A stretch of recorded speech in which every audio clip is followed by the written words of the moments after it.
mpaka kujitegemea, sijai kubadilika. Mpaka Zuhura mke? Mpaka Zuhura mke.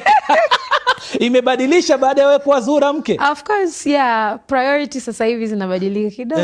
Mzee akiwepo nyumbani yeye ndo anakuwa number one. Yeah. Na unajua mzee pia ni msanii. Yes. Yes. Sasa pale nyumbani mna balance vipi wakati ambapo yeye awe mume, wewe uwe mke, msiwe wanamuziki?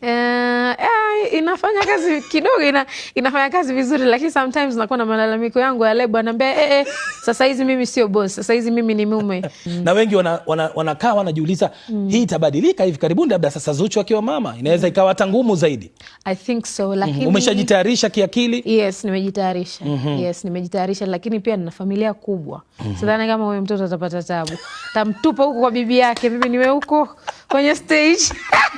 Mama anasema nilipokuzaa sikukupeleka kokote, lakini hata huyo mjukuu wake atadeal naye tu.